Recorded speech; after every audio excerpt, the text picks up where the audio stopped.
Hey everyone, welcome back to the Layback Podcast. Joining us today is another celebrity in the baseball injury world. I Ooh, got I you got got the to raise look your standards, already. Adam. You are a celebrity as far as I'm concerned with everything you've done. Dude, you have a Wikipedia page. You're a celebrity. So that counts enough. So burying the lead a little bit as we go back and forth. This is maybe an old pal from the COVID times, Will Carroll. When Will and I first met, he was an assistant coach at University of Indianapolis on his way to D2 prowess. He was competing with the big dogs there. Sadly, COVID took that away from them, but Indies made their way back and they've competed at the national level the past 2 years. Yeah. I know that's not as much what Will is doing now, but Will, you may know him formerly as the injury expert on Twitter. He seems to be on a little bit of a hiatus there. Maybe we'll poke and prod him for some more info, but he does run the undertheknife.substack.com, which is an awesome blog, news outlet, everything. I'm probably butchering it, but No, really no, that's anything you could ever want in sporting news, Will offers you his take on there as well as a bunch of sources that he's got. So it's not just opinion based. It's really good stuff. So Will, I've jabbered on enough about this intro. I'm gonna kick it over to you, ask you to pick up the pieces for me, and just say anything else that I may have missed in the process. no, no. I think you nailed it. Under the knife, I've been doing that for this is the 23rd year here as we record this on opening day. It's weird to have a Thursday opening day, but hey, I'll take baseball any day. Yeah, this is the 23rd year. It started out as an email newsletter back in 2002. The next year, Baseball Prospectus picked it up, and I was part of that with Joe Sheehan and Nate Silver. It was great. We actually got the originals together last year at Saber Analytics. That was pretty awesome, especially since remote companies weren't a thing back in 2003, but they were for us. I mean, it was all over the place, and it was great to be able to see those guys and moderate it.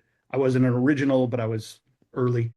So I've been doing this for a while. And when you get nearly a quarter century of injuries and trends and seeing things, it does give perspective. And, I've seen turnover. I've seen guys who came into the game who have retired. I saw Prince Fielder's son hitting the other day, and I was like, I remember when Prince Fielder was the son. You get Darren Baker going from getting run over at home plate to being a player on the Nationals. And those are always the ones that kind of make you feel old, but it's also really cool to see that generational changeover, to see the kids you saw a couple years ago. There was a high school kid last year, Max Clark, was drafted by the Tigers, and I'd seen him play as a sophomore in high school, local kid here in Indianapolis. So seeing those kind of progressions are one of the great things about baseball, I think. And you said it yourself. You're joining us here on opening day. You mentioned some of the amazing things you've witnessed thus far in your career. And we can go so many different ways with this conversation today. But really, I want to tap into the moniker that you've answered to for so long, the injury expert, with it being opening day. And Let talk. me tell the quick story. Yeah, please do. Uh, why are you an injury expert? You're not a doctor. And I'm like, I'm not a doctor. I've never said I was a doctor. But injury expert came because Will Carroll was taken on Twitter. That's literally why. And the guy who has it, I wish Elon keeps saying he's going to dump these things. And I'm not on Twitter or X or anything anymore. But it was literally something I thought of. There were two or three that were already taken when I got on there. And I was like, can we do injury expert? Sure. And I was like, yeah, that'll be good. There was literally no more thought on it than Under the Knife. I never thought of Under the Knife. Yeah, I thought of it one day and it became a title and it stuck. So I guess that one was at least good. Injury expert was just because Will Carroll was taken. Maybe it's one of those things where you selected a title unintentionally or not, and is that possibly what thrusted you into where you are now? Obviously, it's been a lot of work, it's a lot of care, Yeah, time, hours, conversations, but is anybody really an expert? Probably not, but I you did have see a certainly thing. done the Yeah, work to put yeah, yourself in that category. yeah. That's one of the things. I saw somebody the other day who was quoted as a bacon expert, and I was like, you know what? I want to be a bacon expert. That would be the thing to be an expert at. But we have kind of, there was a book a couple of years ago, The Death of Expertise, and it's true. People do not trust experts. They want to Google everything. My opinion counts as much as somebody else's, which is not true. I have great respect for experts and the people in the field. And I've always said what I do is I work as a translator. Jim Andrews does not have time to come out and explain an injury to you. He's going into surgery. The athletic trainers aren't allowed to, unfortunately, and they should be. So I've had great sources over the years that tell me things, and I translate it. You don't want to know the ins and outs of what is a biologic injection these days, what's going into it. If somebody says, here's something, cortisone injections, how many times have we heard about pitchers having a cortisone injection in his shoulder, pitchers having a cortisone? They haven't used cortisone for years. It's just come to be this kind of generic term. So now we're moving to biologic. Is it PRP? Is it aspirated stem cells? Most people don't care. They just want to know when the pitcher is going to be back. Is he going to be back? Why isn't he having surgery? Well, because waiting 6 weeks might make it so that Jared Jones doesn't miss a year. There's a lot of situations. But anyway, I've worked as a translator. The thing I always tell people is that anybody can go out and write about baseball or football or any of the other things I've written about over the years. You can come back tomorrow. From the first day, when I first sent my newsletter out in 2002, I sent it to 3 friends. One of them was Jim Callis, who's now with MLB. At the time, he was with Baseball America. We were in a fantasy league together. It's amazing how many people in that fantasy league have gone on to like jobs in baseball and around baseball. But I basically asked him, I was like, hey, here's 6 injuries I wrote about. Is this anything? And he's like, I don't know. Send me one tomorrow. And that's the thing. Anybody can do it once. Anybody can have a good take a couple times. Can you do it day after day after day after month after month after year? And that's honestly the greatest thing about my work is that I don't have to think about it. I don't have to come up with ideas. Somebody's going to be hurt tomorrow and I'm going to write about it. And so I don't have to put a whole lot of original thought into it. I just have to work. I have to get the right information as best I can from the best sources. I've got to convince people to violate HIPAA every day and tell me things. And that's what I do. And I try to explain it to people in a way that's interesting and engaging and maybe a little bit educational, though this whole Jared Jones thing has me depressed. It just has me depressed, Adam. Yeah, I'd love to maybe use Jared Jones as the first example that we can dive in on. So maybe talk us through the process. Of course, never reveal your sources, would never ask you to do that. But let's talk about maybe how you go from gaining the information that you gain to working it through your own internal Yeah. translator. So people on my side of the computer can digest that information, make inferences, or have conversations at the coffee table or the water cooler. Yeah. Actually, I'm going to pull up something on my computer so I make sure that I quote it accurately. There are 2 things. First, I'm very disappointed that we've got great young pitchers like Jared that are still getting hurt. Tommy John, Tommy John, Tommy John. We've got better ways to do it. I know you've put in a ton of work on this with FlexPro. The fact is, we're not any better at preventing these injuries than we were 25 years ago. We are seeing more and more of these surgeries at younger and younger ages. So we're bad. What we're doing does not work. Nothing we have done over the last 25 years has made this any better. So I'm sad about that. Second, one of the things I've done, I've literally had t-shirts made years ago that says a sprain is a tear. People still, despite all my effort, do not understand what a sprain is. So let me quote Pirates Senior Director of Sports Medicine, Todd Tomczyk. And there's a problem with baseball, stupid titles. Todd Tomczyk confirmed Wednesday that Jones has received multiple opinions confirming a UCL sprain in his right elbow. Tomczyk added that imaging didn't reveal any ligament damage and Jones will not require surgery. Okay, here's the thing, Adam. I know you see it. You cannot have a sprain without it being ligament damage. That is the very definition. I hope Todd didn't say this. I haven't been able to get in touch with him. But it's one of those things where people say, I'm glad it's not broken. It's just a fracture. Well, that's dumb. It's not torn. It's just a sprain. No, but I mean, there are degrees of this. And yeah, we can talk about all the technicalities of it. But any ligament damage is a sprain.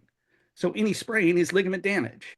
I'm sad that nobody has figured this out, and I've got to keep explaining this. So one of the things, I think it was Peter King that taught me this. One of the frustrations you have is you got to explain things over and over again. I've got to explain a sprain a million times. What's a sprained ankle? Why does a ACL take 9 months to come back from? I don't know who's reading it. I've got my subscribers, but when I was at Sports Illustrated or ESPN, it could be anybody. That might be the first time. And if I don't treat them with respect, they're not going to read me again. So I have to explain it, not simply, I can't be condescending to the people that have read me a million times. I've been doing this for a while, so I guess I'm okay at it. But you've got to explain it at both levels. You've got to not insult the new people by going over their head. You can't be condescending to people that know this stuff. You've got to just explain it. So with Jones, I mean, it's disappointing in a lot of ways. Hopefully, that mild grade 1 UCL sprain will heal with the biologic agents they've hit him with, that the rest will help, and that we can get him back on the field. If nothing else, hey, some of that rehab will happen here in Indianapolis. And you even mentioned the rest, right? So the Mm, symptoms can go away with rest, but yeah, it's not that the structure as a whole is really going through this crazy healing process just because he's rested. The ligament and the musculature are two different things, right? Ligament and tendon are not the same. mhm, But what we know if we're dealing with anything on the muscular tendon side, rest is not ultimately solving the yeah, problem, right? Rest can let the swelling go away. You're not going to have symptoms. So then when he picks up the ball for the first time to throw again, he might not have pain, but it's down the line where the issue may yeah, persist.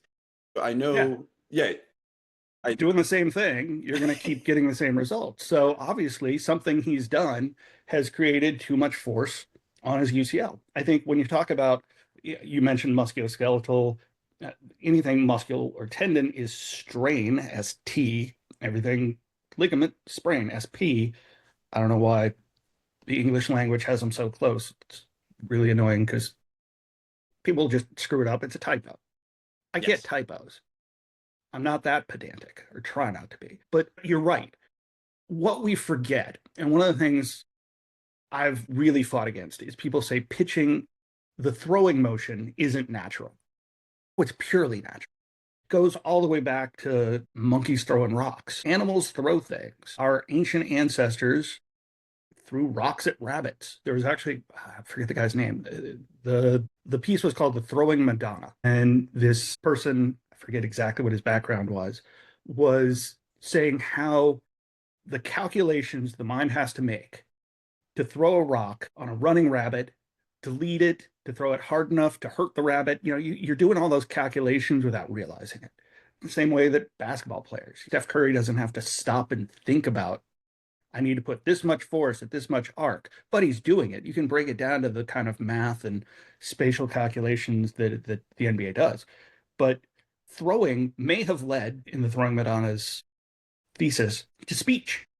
If we didn't throw, maybe we wouldn't speak and maybe we wouldn't be communicating like this.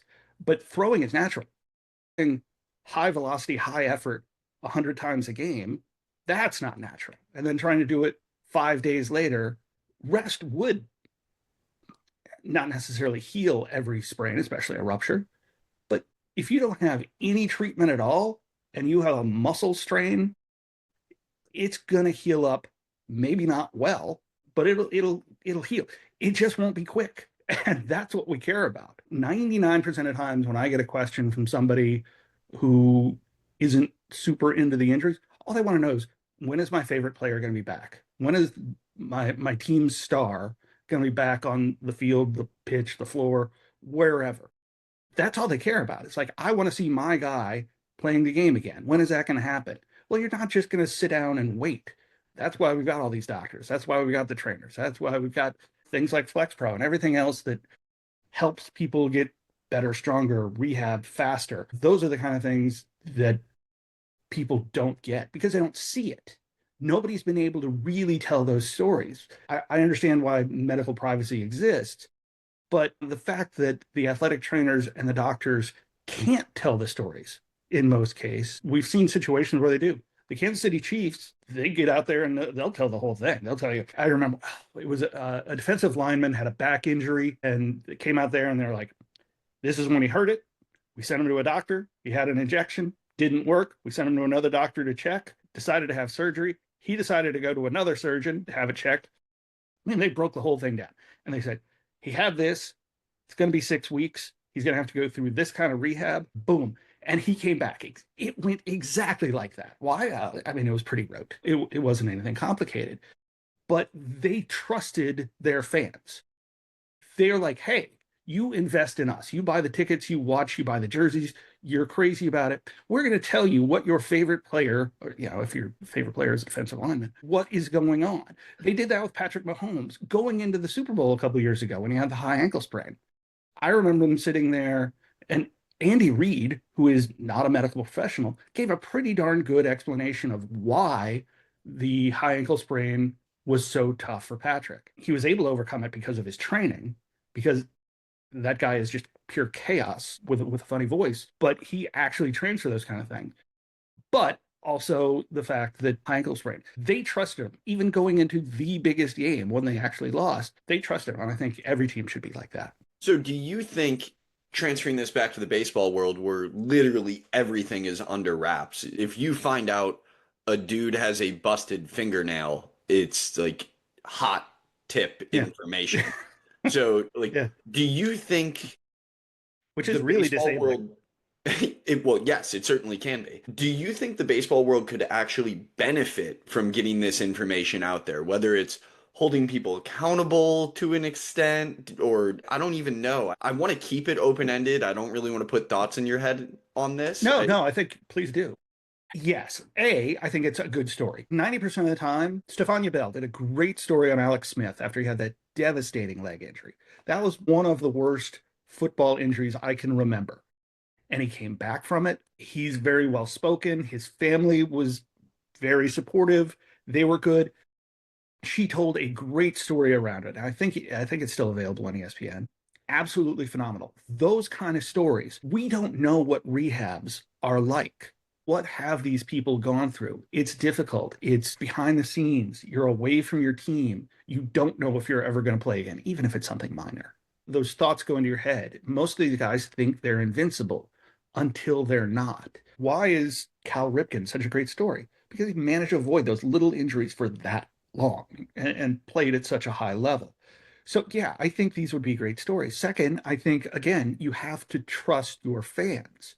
They're investing in you. You should pay them back in wins. That'd be nice. A great experience. I think if teams are going to be bad, they ought to at least be interesting. And I think that's baseball's problem. And then the other is in trust. Let them in.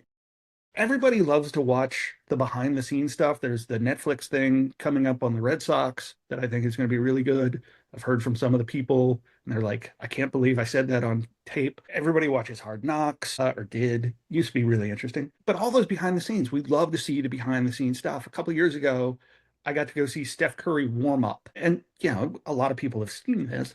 It's a really regimented thing. He goes to certain spots and makes certain shots, but he keeps backing up, and you're just watching this and you're like, he's taken seemingly a million shots. It's got to be a couple hundred, and he is not missing very many of them, but he's doing these very specific things in a very specific way. He's done it before every game he's ever played, I guess, at least something similar. And I'm watching him take shots from half court like it's nothing. I have taken many half court shots. They are me just chucking it up and hoping. No, this guy's shot doesn't look that significantly different. It's not like he's having to take great effort. It was normal. It was natural for him. It was just one of the most amazing things. And I kept thinking, people would watch this. People would pay for this. People do. So I think all those behind the scenes stories, if we could tell, especially after the fact, some of these stories, I mean, I try to tell them in real time. I talk to a lot of sources. I get behind the scenes information, and I can't give that away, so I have to hide it. Like with Jared, I've talked to several people with the Pirates. I sort of know what's going on. I haven't been able to confirm exactly which doctor he went to for that third opinion. I just try to translate that out and tell that story as best I can. I think the teams especially in a day and age where every team has a website, every team has an Instagram or a TikTok or whatever. You could tell those stories in great, respectful ways. You might have to wait until they're back. Jared Jones is coming back. He'll say May 1st. He's got his start. Boom, that the day before. Show the story of all the rehab. Show all the people behind the scenes that had to work with him. Show what hard work went into it just to come back from a simple injury. What was the injury? Why did he miss a month, 2 months, whatever it ends up being? I think that fans would eat it up. Why don't we tell it? Because we never have, because medical privacy. I'm not saying you do it on everything, but there are some really, really interesting stories out there. And maybe the other side, I'd love if you could comment on maybe the potential cons or what people think could go wrong. Do you think it's just the fear of showing the Yeah. failure?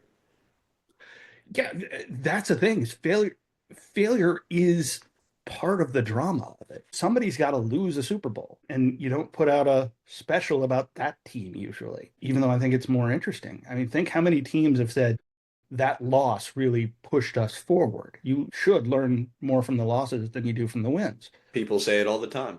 Yeah, so I think it would be interesting. Some people don't come back from injury. At the same time, it's hilarious. Tommy John, people say guys come back faster. They don't, not often. I mean, if an average pitcher who was healthy took a year off and just did work on his arm rather than going out and pitching, he'd probably throw faster the next year too, because he's not doing the destructive activities. On the other side, there are people say, oh, he's never going to be the same because he had Tommy John. Which is it, buddy? Is he going to come back faster or is he not going to come back at all? 90% of major leaguers are going to come back even from a second one. Heck, we've had guys who had four and they came back. So yeah, I think the fear of failure, yeah, I think these players think they're weak in that moment, but I don't think they are. I think they're human, and that's what we want to see. I don't really think there's a con. I don't think there's a con in real time. If you wanted to say I'm not going to do it until they're back, fine. Off-season content maybe.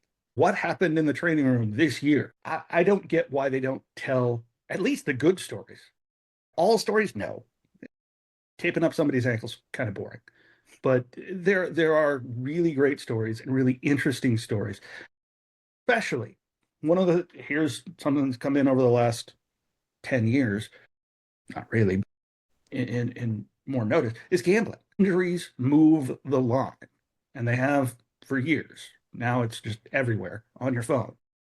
Understanding those, we're going to see some sort of non-system that we have, especially in the collegiate game, lead to gambling. We've already seen scandals, people functionally shaving points and making bets in game with coaches telling them this pitcher's not coming in, so the game might run up, which is stupid. They're going to get caught. But we're going to get those kind of things. If you knew that Paul Skeens wasn't going to pitch for LSU, that changes everything about that game. And it could be something as simple as Paul Skeens' girlfriend was talking to somebody at the cafeteria and said, Paul's back is sore. Okay, that's going to leak. There's going to be a gambler somewhere that pays for that information. And if we just told the stories, people would understand it better. I think it's an interesting perspective because I don't live on the entertainment world by any means. And I know what you do, it's got that twinge of entertainment to it to an extent because you're providing valuable information that real fans care about. As you said earlier, when's my favorite player coming back? Yeah. Those people want to know the real information. But part of what makes Under the Knife so fantastic, in a sense, and why you've been able to do it for 23 years, is because of the entertainment piece to it, not just the educational component. Yeah, I mean, nobody wants to. I don't want to do a dry documentary. You've got to have some drama to it. Jared Jones is hurt. He has a sprain. He will be out for this long, according to this doctor. Done. That does nothing for anybody. No, I don't think that's true. There are transaction sites out there.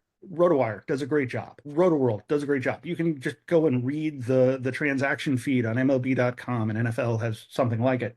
But there's value to that. Getting ready to write tomorrow's Under the Knife, and I always kind of do it a little bit ahead of time. And one of the things was there are a million moves of people being officially placed on the injured list today. I'm not going to list them all out. It's just not what I do. There are plenty of places to go see that. There's value in it. And there's people that want to know, why did this guy go on the 15 day? Why did this guy go on the 60 day? And there's tricks to it. Recently, Clayton Kershaw, who is coming back from a couple surgeries plus shoulder surgery a year ago. Nobody thought he was going to be ready at the start of the season. The word was from the Dodgers that they were hoping he was going to be ready in May. They're not 100% sure on that from what I can tell, but they were thinking mid-May, we'll start seeing him come back. So he's building, he's throwing, he's pitching, big difference there, but he wasn't going to come back. When they put him on the 15 day, there was a piece of information there. Did they really think he might come back before those 60 days? And the answer was probably not. But they didn't need the roster spot. And so that was interesting to me because, okay, if you don't need to move him, you're not bringing this guy up. So you start looking at some of the decisions behind the scenes. How do they feel about this player? If they don't need the roster spot, that guy's going back to Oklahoma. So they don't love what he's done, even though the stats look pretty good. Are they going to make another move? When they made another move, boom, Kershaw went on the 60. I think it was 2 days later. And I was like, look, that's exactly what I told you was happening. And this is exactly what happened, quicker than I would have expected. But those kind of things can be interesting. I think even when it comes to trade discussions, this team's talking about this guy. They exchange names, nothing. That's still really valuable information because now you're seeing who's valued. You always see the Mets won't trade this guy, or the Marlins won't trade that guy, or they offered this guy. Even when it doesn't come to pass, it's really interesting in seeing how people value things. And that's why the Peter Gammons of the world, the Buster Olneys of the world who get that kind of insider information is super, super valuable and so much more difficult than people think. I mean, whether it's Adam Schefter or Wojnarowski or Shams and other sports, that information is so hard to get. For the first, you got to get somebody to trust you enough to tell you something. And they don't just tell you because they like you 90% of the time. Didn't make the movie. But in Moneyball, the book, there's a whole chapter about Peter Gammons and the trade deadline. And it was basically he was an information clearinghouse. What'd that guy tell you? I'm sure he wasn't telling names, but he was like, well, there's a trade over here. So now Billy Beane knew about that and he could call this and could have turned into a three-way deal. It's been a while since I picked that up. Saw Michael Lewis a couple weeks ago at Sloan. He was great. He needs to write another baseball book. He should. It is a really interesting concept of where do you get information? How do you get information? Why don't the teams tell us?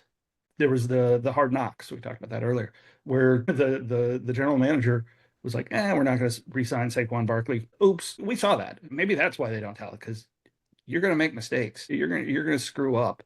God knows I have. So I think all of the information, all that behind the scenes stuff, to come full circle, I think it's so dramatic. It's so entertaining. If somebody doesn't enjoy reading, when I go on radio, a lot of the times somebody called me a very intelligent Grim Reaper. I love that because they do. When I come on the radio, it's because somebody got hurt and they need me to explain it. And so you don't want me to go on radio. Everybody's like, hey, it's great to have you. No, it sucks to have you on. And it does. So I get that, but not everything is bad. And I think understanding is better. Maybe that should be my tagline. Understanding is better. Context is everything. I think that's a really valuable point, and I think about a lot of the conversations that I have with individual athletes about diagnoses that they have. Granted, I'm not playing translator to the world. I'm playing translator to a select group of individuals that are trying to get a feel for their diagnosis and what rehab might look like for them or different decisions that they can make. And oftentimes it is just providing the education for these are your options, these are the expected timelines, and this is the work that it may require from you or the places that might be valuable to search for more information. So I definitely hear what you're saying. I can identify with that Grim Reaper conversation or Grim Reaper terminology to a certain extent because the nature of what we're doing with FlexPro Grip, even those who take on FlexPro Grip for what they would say is performance or prevention, they have probably had something going on in their past, whether it's forearm or elbow, at least 95% of them. Maybe we have 5% of individuals that are like, oh, this is really cool. It makes a lot of sense to me. I want to get on board. But the other 19 out of 20, they might not discuss it, Mm, but 4 years ago they had a flexor strain. They're not sure if they've fully overcome it because they're still throwing the same 92 miles per mm, hour that they threw when they were getting recruited as a junior in high school. And it's never really been the same since. I think it's fun for me to have this conversation with somebody that's doing it on a larger scale environment and sending it out to the masses rather than me. I'm doing it on the phone every day or on Zoom every day. But I want to shift a little bit here since you recently spent time at both Sloan and Sabre and some very mhm. unique information came out of both of those. I wonder if you can guess the one that I'm going to attack first, or when I say attack, more bring up for you is the fun one in the baseball world over the past couple days has been Glenn Fleisig's proposal to move to a 6 ounce ball Yeah, and what that could potentially do. Now, there's yeah, I been guess. research done for years, Mm, whether it's driveline baseball out of Kent, Washington, or any other, that mm, a 6 ounce ball, because it is heavier, is less elbow torque. And higher elbow torques have been shown intrapersonally to result in greater injury risk. But not only did Glenn Fleisig propose the 6 ounce ball, but also a potential increase in ball size by mm, 5%. Now, I've got some hot takes myself on that I'd be willing to share on the ball size, but the research has found that a heavier ball results in a reduction of elbow valgus torque. So I'd love mm. to just, given this background, pass it over to you, hear your Yeah, initial thoughts of being in the audience when this presentation took place and maybe conversations that you've had since then, what the media or the yeah, baseball world may be saying. yeah. I'll be honest. I was not at that presentation. I was early, but I spoke to Glenn. I've known Glenn for years. I think the world Hmm. of Glenn. He was on MLB Network. I'm leading with it in tomorrow's Under the Knife. So let me go all full disclosure here. I've known Glenn for years. I consider him a friend. I've known Kyle Body at Driveline for years. He flew all the way to Indianapolis to learn a pitch, and I've respected his work. Don't always agree with him. Same with Glenn. If you're a friend, I probably don't agree with you on something. But Kyle's done so much work and so much research. He's got the Open Biomechanics project, which I think is phenomenal. I also worked at a company called Modus.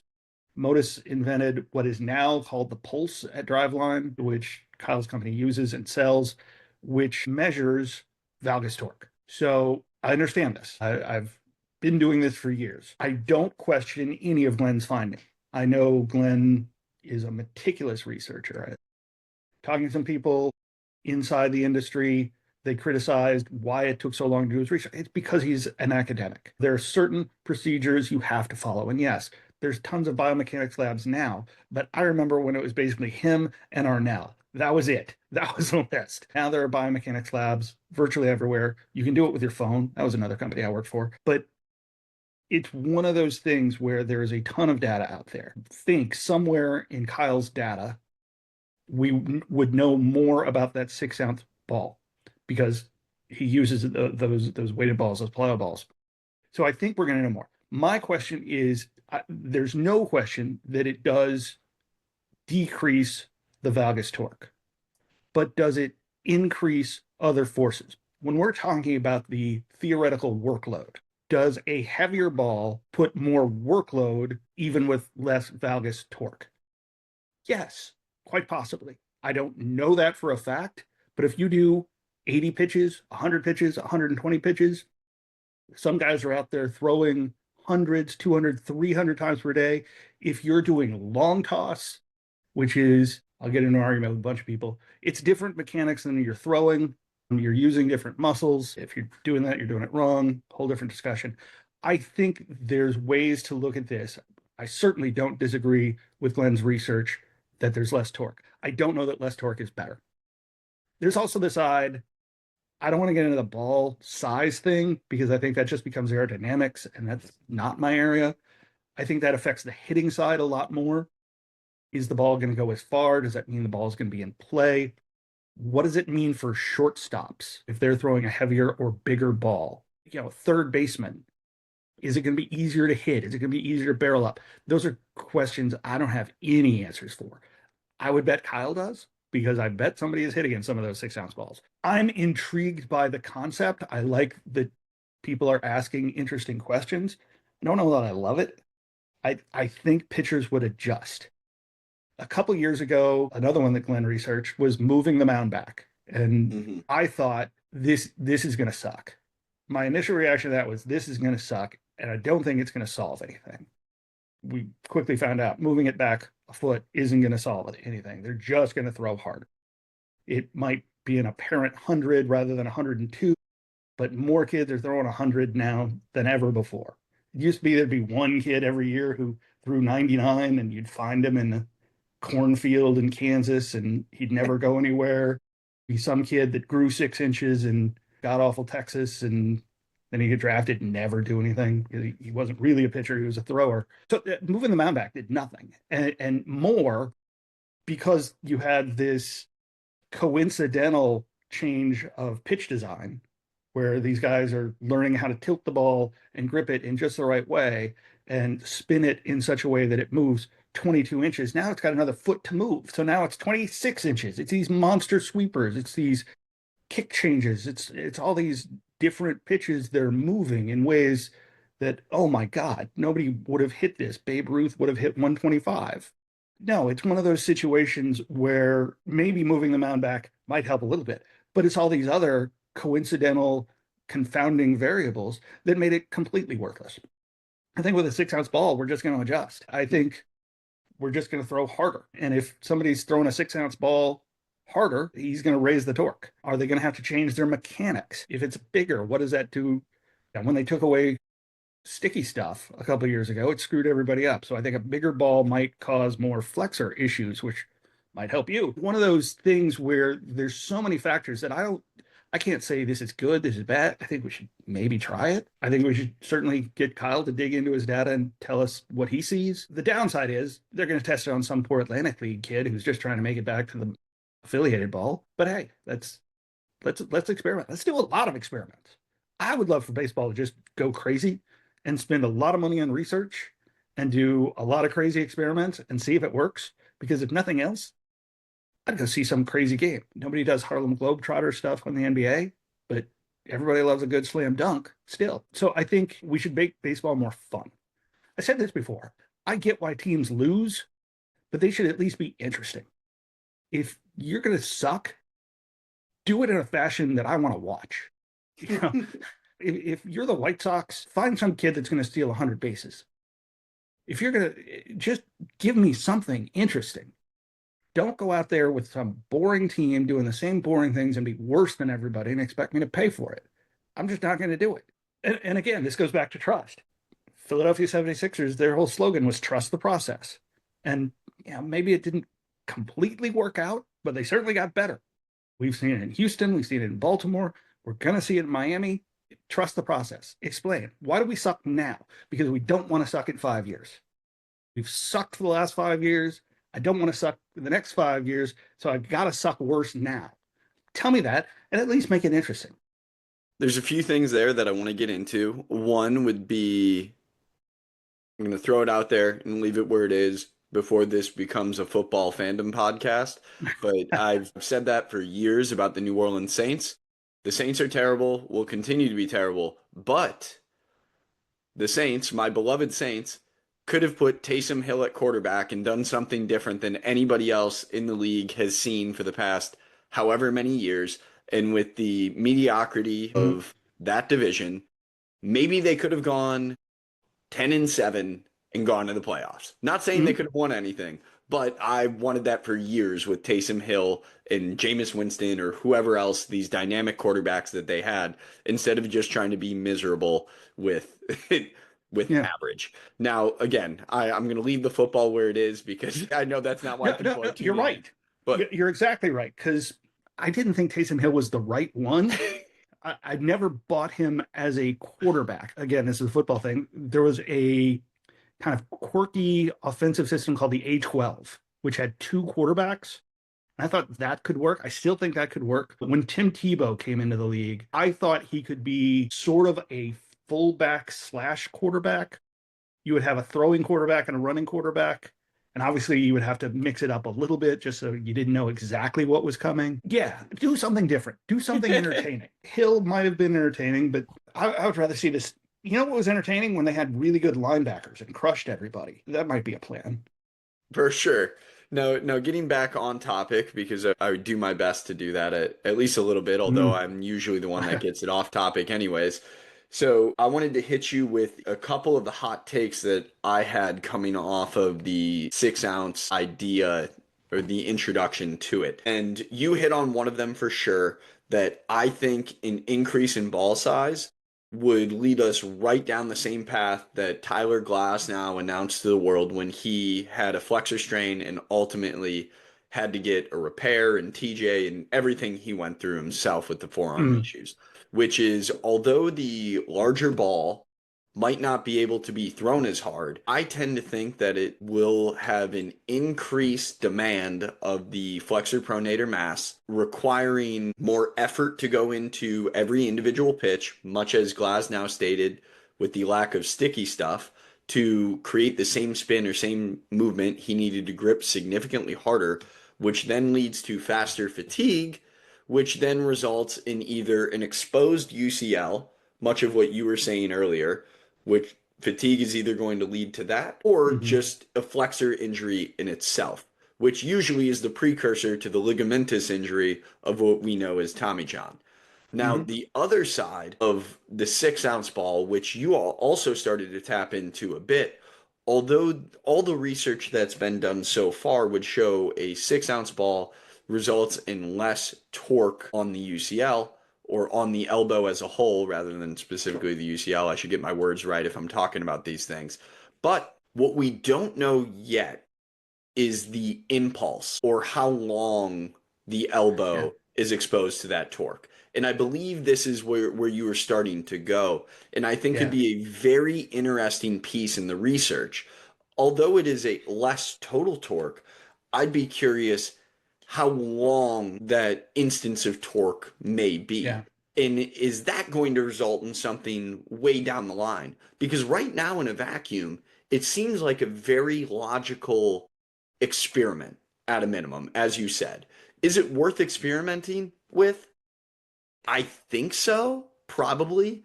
I feel bad for the league that has to take it on to an extent just because it is different and new, Yeah. and people are going to experience things that they've never experienced before. But also, we are toying with the impulse idea, which we have not messed around with ever. And I don't know if that's going to be an acute issue, a chronic issue, or if it will be an issue whatsoever. Without having seen Glenn's full research or asked the question or seen if he's explained that in his talk. I did watch a talk he did Sunday for the American Baseball Biomechanical Society. I was on that one Um, too. yeah. Um, I don't remember him explaining anything about the impulse. Right. And if you were watching it, I didn't miss it. No. Yeah. When we talk about torque, we're usually talking about peak torque. That peak torque is peak. It's a fast motion. So I don't think that's going to change. I think the level is going to change. I don't think the time is going to change. I think the interesting part is if you've got a heavier ball, is there going to be more or less layback? To bring it right back to the podcast, Mm. is there going to be the same sort of timing? Did it change the sequencing? Is it putting more of a muscular load on there? You talked about where is the UCL exposed. We've already seen that sequencing is changing in regard to spin rate. We've seen more and more lat strains over the last 5 years, and it is directly tied to spin rate.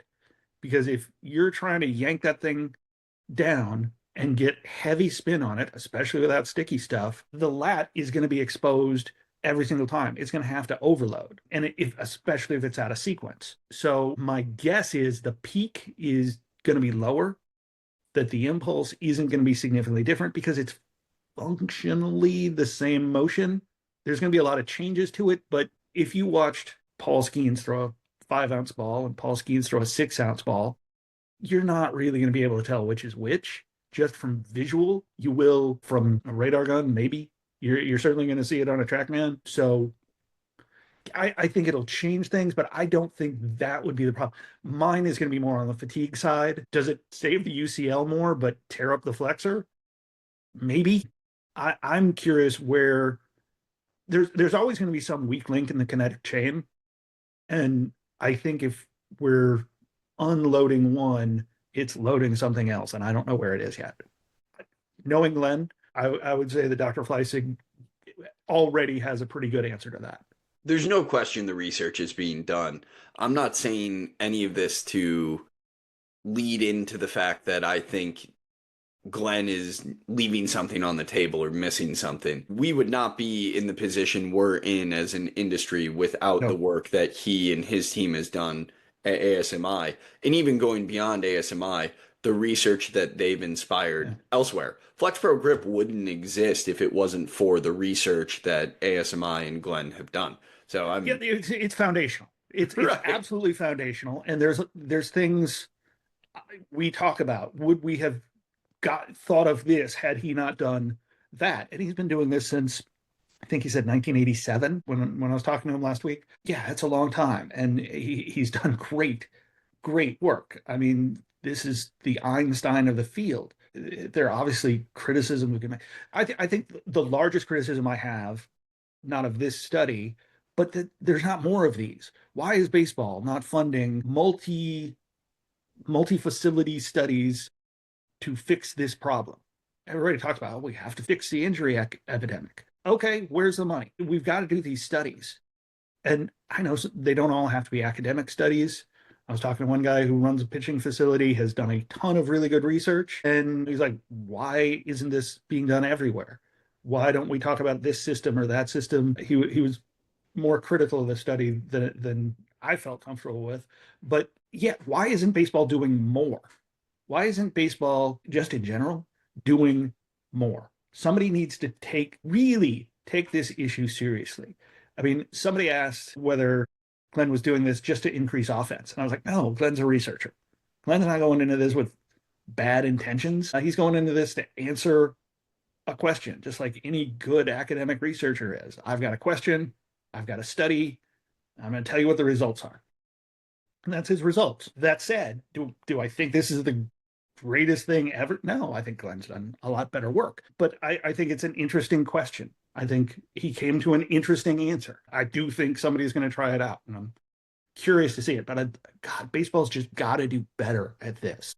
Football had a concussion problem, a multi-billion-dollar concussion problem, one that put them in a bit of an existential crisis. So what did they do? They put $50 million, which is nothing to the NFL. They put $50 million into making helmets better. And they said, if you can make a helmet that is this good, we will give you tons of money. And they did that, and the company went bankrupt anyway. But they showed that they were willing to do research and put it out there. Let's come up with some sort of X prize where give me a solution that reduces Tommy John surgery by 10%. We will give you $10 million. Good. It'd be really tough to prove, but let's do it. If I had $10 million, I'd do that right now. Well, hopefully, I'm going to say something mildly confident, maybe bordering on something a little beyond that. But hopefully, I can take you up on that in a year or two if we do what we think we Yeah, can do. So I've got my fingers crossed and my mind to it. that wasn't an offer. I don't have $10 million, Adam. That But sounded like an yeah, offer. see, I'm going to listen back. try to collect it, buddy. Yeah, exactly. You guys have been doing basically that for years. And think of how much faster you could move if baseball had funded research really early on. And Oh, it'd be nice. that's exactly the kind of thing they should do. There's probably more Adams and Darrells out there that have good ideas and they just don't know how to do it. Maybe we give them assistance on, making things. I saw Definitely. at Sloan, there was a girl who was also in the pitch competition, and she had created a personalized water bottle. The personalization was it read sweat information through a sweat sensor, and then it put the right electrolytes into your water bottle. She was 16 and had come up with this thing. And I'm like, holy crap. When I was 16, I couldn't even talk to 16-year-old girls, let alone come up with an idea like this. But I talked to her and I was like, how'd you come up with this idea? And she was talking about how she was a soccer player and she read about hydration and she was taking it more seriously. She came up with the idea, and her school had these 3D printers. I was like, what school has 3D printers? But imagine some sort of maker space that baseball could put, you know, in a ballpark and say, hey, let's try some ideas. We should support this. Come up with new ideas and better ideas. And I think baseball should do a lot more for building parks. They did the Field of Dreams game a couple of years ago, and I thought that was great. I thought it was going to be awesome for a couple of years, and then it was going to be the slam dunk contest of baseball. I think they should find new places. When they did the Negro League game, awesome, absolutely great idea. Let's do that again somewhere else. Let's build one of these parks up. I want to see this. This is my pitch. I want to see baseball go to some inner city little league park and play on their field in exactly the conditions it's in. And then basically overnight do one of those crazy extreme makeover things where suddenly we turn into the best ballpark in the country and they play the second game there. And we see the difference and we leave it in a better place. I mean, because some of these parks, even, nice suburban parks, are pretty crappy. Some of these travel parks are pretty amazing, but let's build up some parks. Let's make every team. Let's have kids baseball day where every team goes and plays at some kids park in the neighborhood and builds it up. That'd be awesome. Kid Inventor Day. Hey kids, fix Tommy John surgery. Probably one of them has a good idea. Let's find that kid. I don't hate it because I'm already picturing some of the ballparks that I've played at over the years and how awesome it would be to see that home team city, that team play in one of those parks. It would be incredible. But with the few minutes that we have left, I know I told you off air I wanted to give you some time to talk about what you do with intangibles. So Yeah, we've talked all about thank you. the injury world, and I just think this is a really interesting project, and it's probably not something you get to talk enough about given the other things that you're Yeah, doing all the time. So I please try. take a couple minutes. You talked a little bit of coaching, which was just sort of an experiment for me because, yeah, I've been doing the writing and the explaining injuries on radio and TV and print for years. But like you, part of the issue for me is I was like, I keep writing about these things and nothing's happening. And back in 2014, 13, 14, I saw Modus. Joe Nolan showed me what they were doing. I met with them, him and Van Hansen and Brian Gales, great guys. And I believed in that product. People crushed me for saying, here's a sleeve that can save baseball. I still think that was true. I think done right, it's still got a ton of value here a decade later. And what Driveline's doing with Pulse is pretty awesome. So that kind of led me into, hey, can I help? Can I tell this story? And I worked with them. I worked with another company called ProPlay AI, which was doing biomechanics from the phone. And it's been part of this journey. I've had a couple other companies I've worked with, and now I'm with Intangible. And Intangible at its heart is a psychological test that tells you whether or not you're clutch. Are you going to come up big in that big moment, or are you going to fold? We've all seen players like this, guys who are super, and then that big moment comes and they don't come through. If we could predict that, how valuable is it? If you're going into the draft and you know this kid is fast, or he throws 97, or he hits the ball at 106, that's all great. But we don't know whether he's going to be a high leverage guy. So the psychologists and the founder at Intangible came up with this idea, and they've proven it out. It's 14 times more predictive than the Wonderlic test, which is the gold standard, and not a great test for what it's attempting to measure. So I'm working with Intangible. We have this test. It's in multiple sports now, including baseball. We've worked with some great baseball teams and proven this out. We're doing a lot of stuff in softball. The softball stuff is extremely exciting. We're working with Alliance Softball over there and getting ready to hard launch that next month. But this test exists, it works, and I'm excited to be a part of it. Awesome. It sounds like a really cool opportunity. And I know we are running short on time, so I do want to ask more questions. Maybe I can Yeah, sneak in one more. yeah, of course. Do you think that intangible would then be scalable to a certain extent to something that involves, I guess, education in a sense, or return to play? Because there's so much Yeah, of the mental component that goes Yeah, into our sport and the sports that we love. And beyond just assessment, I'm curious if there's also a teaching element that you think it can become. I do. And I don't want to get too far ahead of the research, but one of the things we're seeing is that people score lower after an injury. We've seen people drop because they do lose that confidence. They're not as immersed in the sport. People that are away from it. We had one girl who was a top recruit in softball, had been out with a knee injury, and she had a score significantly lower than we would have expected. We're going to retest her and the rest of her team. We think now that she's come back, that she's playing again, it will come up. Something as simple as that. The other is that, there are a lot of mental strength coaches out there, a lot of really good ones, probably a lot of really bad ones. They're sports psychologists. If your son or daughter needs help with hitting, you go to a hitting coach. If you and then there's a result. If I'm paying the prices you have to pay to these hitting coaches these days, they better hit better. If I take them to a pitching coach, they better pitch better. But if I take them to a sports psychologist, how do I know whether they're better? Well, probably if they hit or pitch better, but that's not a great measure. So we think we might end up being kind of a radar gun for the brain in that way.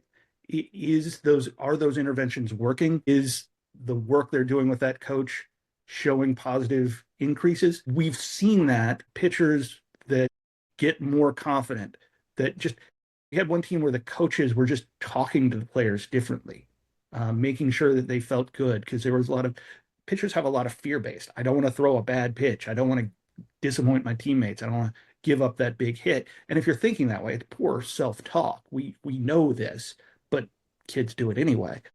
So how can we get around this? How can we improve it? So we think with intangible, we can finally measure it. If you can't measure it, I don't need a radar gun to tell me whether somebody's fast. The difference between 97 and 99, I can't see. And if it's important to me, you need to measure it. With anything, if it's important, you need to measure it. This was something I frankly hadn't thought was measurable. And when Dan Connerty, the founder, showed it to me, showed me the research, convinced me that this works, I was like, okay, I'm in. This is intriguing to me. This is something unusual, and I think could really help a lot of people. Because let's face it, there is a mental health crisis. Now, if we can just have a discussion about that, about mental strength, about resilience, one of the things I often say about this is you remember that old NCAA commercial where they're like, 95% of our athletes are going pro in something other than sports. I think mental strength and resilience and the ability to deal with pressure, that's a life skill. That's not a sports skill. We're going to see it in sports. But if somebody is a clutch guy, Derek Jeter's probably going to be good at anything. If he had gone and been an insurance salesman, he'd probably be a really good insurance salesman. So I do think it's transferable. And that's one of the things I'm really excited about, especially with female sports, with women's sports, the growth we're seeing there.